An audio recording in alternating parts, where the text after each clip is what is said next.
20 years ago, Honda introduced the Ridgeline. It was revolutionary back then for its unibody construction, which meant a more car-like ride and handling. Today, for 2026, in its second generation, the Ridgeline is still riding strong, and even though other midsize pickup trucks have caught up to it in terms of comfort, this truck still delivers a pretty good driving experience and some unique features you're not finding anywhere else in the pickup truck class. There have been no major changes to the Honda Ridgeline since the 2017 model year, when the second generation debuted. There was a small refresh for 2021, and we reviewed the TrailSport, which came out for 2024. And now, in 2026, this Ridgeline is one of 4 Honda TrailSport trims. The only change for 2026 is the paint color. It's ash green metallic. That's exclusive to all Honda TrailSport models, and this one, I think it wears it really well. The Ridgeline's unibody construction, yes, you can see that the bed has a seal there. It looks like a separate versus that first generation where the whole panel was on there. This one has lower running costs. It's a streamlined shape, it's very familiar. On the TrailSport, you're getting all-terrain tires on these pewter-colored wheels. You're also getting a skid plate for the oil pan. You're also getting some retuned dampers and shocks and springs, but it's nowhere near as extreme as what you'll get on off-road versions from Nissan or Toyota. So in effect, there's now actual changes to the height of the truck. So the approach angles, the departure, even the ground clearance at just over 7.6 inches is exactly the same as any other Ridgeline. The Ridgeline shares its interior with the older model years of the Pilot and the Passport. It's pretty basic inside. You're not getting any special colors. You're certainly not getting a panoramic moonroof or cooled seats, things like that. But basic can be pretty good. Analog controls are the stars inside the Ridgeline. It's a simple design. Everything you need is right where Honda put them 15 years ago. That's a really, really good thing on a vehicle meant for utility. And if you're used to the Passport or even the Odyssey from the past several years, you'll feel right at home inside this truck. And on the TrailSport, you get orange ambient lighting and orange stitching. The split folding rear seats fold up. Nice flat loading floor, easy to put back down, and there's way more headroom and legroom back here than in a Tacoma or various other midsize trucks, so that's good. But to get USB-C ports and heated rear seats back here, you're gonna have to order the top black edition trim. But thankfully, a 3-zone climate system is standard, but you have to ask the front passengers to adjust your controls. The Ridgeline has this, a swing-out tailgate that not many pickup truck makers ever do, and no one does this. Under tray storage here. That's an advantage of not having a body-on-frame design. There's over 7 cubic feet of space with a drain plug underneath. And while this bed actually is a bit shallower, quite a bit shallower than other midsize or especially full-size competitors, what you will find is a flatter floor. There's no big wheel wells intruding into this bed, and it's also a composite design. That's something that GMC still makes you pay extra for. And on here, it's fiberglass composite, so it's lightweight. It already has the really good spray liner, so you don't have to order anything new on this truck. Powering the Ridgeline is a rather noisy V6. It's a 3.5-liter naturally aspirated. Honda has used it for a while. It sounds like it might break on the top register here in the revs, especially at the lower gears. They've used it pretty much forever in the Pilot, the Passport, the Odyssey.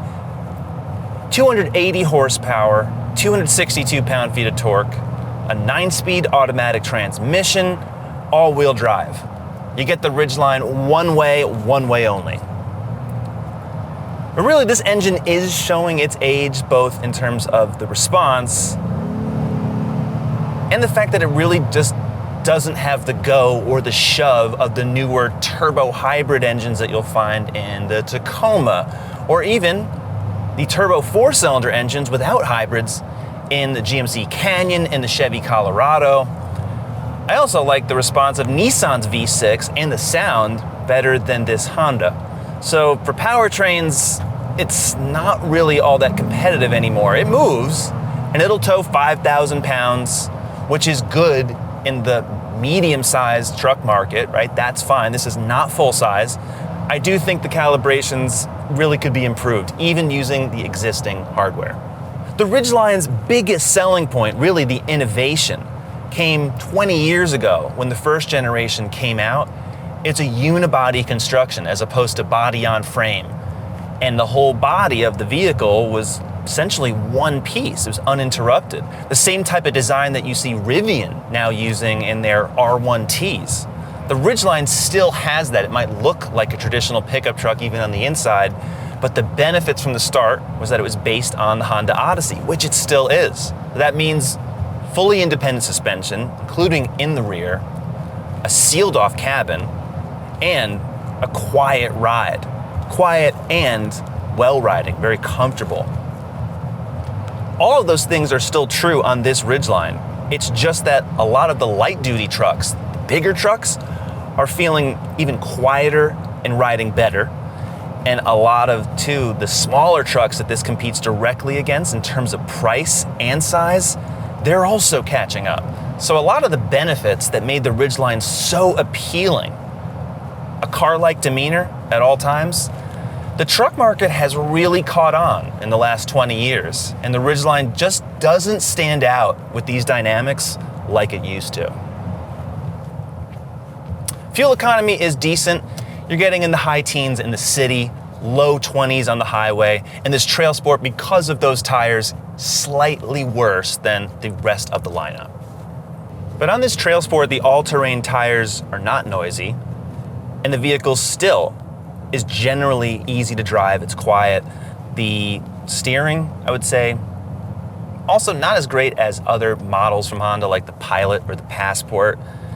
And the dash looks old at this point, right? But again, it's functional and the price is right, and all those fundamentals that Honda's built into this truck are still here.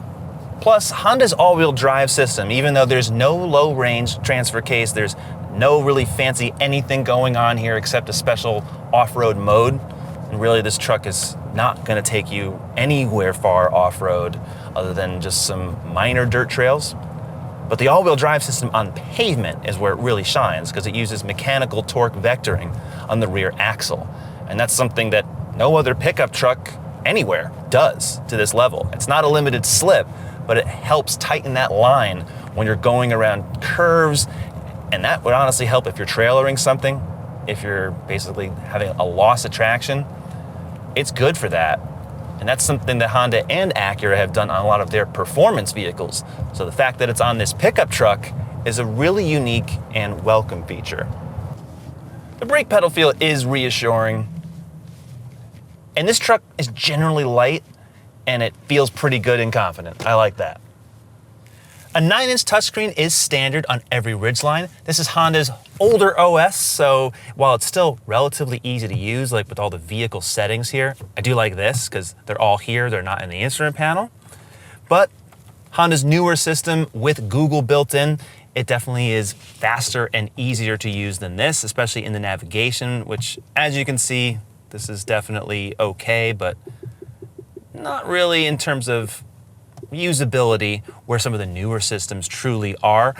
There's a backup camera, but there's no 360 cameras. So the Ridgeline in this generation and this year, it's actually pretty dated, but the fact that it still has analog climate controls, a lot of analog switchgear, it makes using this truck day to day pretty easy. There's a 7-inch color display here. It's a half digital instrument panel. That speedometer is analog. You can see a few things here. Makes it easy to adjust with the steering wheel. But again, newer Honda models, including the Pilot and even the Civic, have a full screen setup here that actually has a lot more functionality.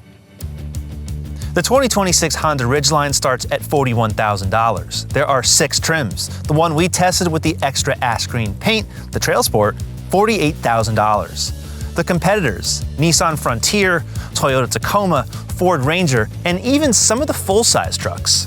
The Ridgeline's best play in 2026, value. Under $50,000, almost fully loaded. This truck has a lot of utility. It's still bringing all the really good car-like demeanors from ride, handling, quietness.